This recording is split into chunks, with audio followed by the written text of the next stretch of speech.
It was a quiet evening in Los Angeles when Maria Vasquez tucked her 2 young children into bed.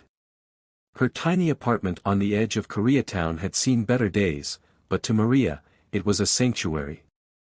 A single mother working 2 jobs, Maria was no stranger to struggle.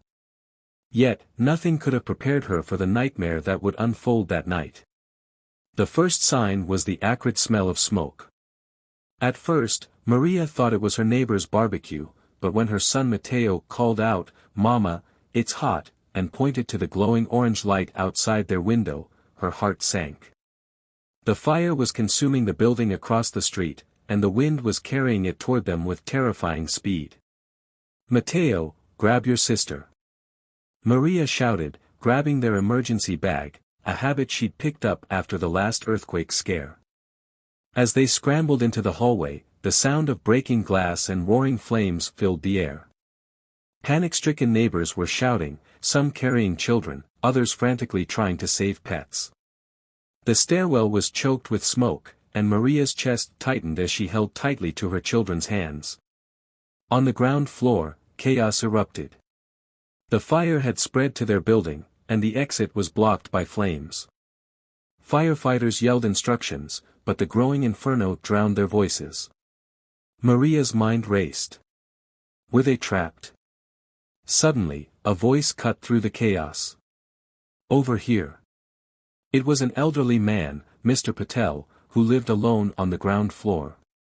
He was waving toward the laundry room at the back of the building. "There's a window. We can get out through there." Maria joined him, urging others to follow.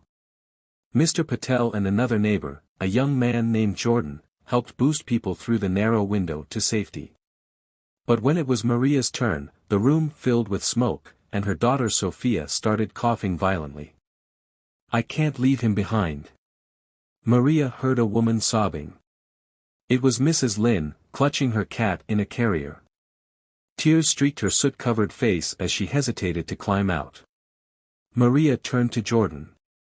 "You go with the kids," she said, handing him Mateo and Sophia. "I'll help her." "Are you crazy? The fire's spreading." Jordan protested, but Maria's resolve was unshakable. Maria grabbed Mrs. Lin's hand and pulled her toward the window. "We'll get out together," she promised. Moments later, they were outside, coughing but alive. Firefighters helped them to a safe zone, and Maria collapsed on the grass, her children running into her arms. As dawn broke over the smoldering ruins, neighbors huddled together, comforting one another.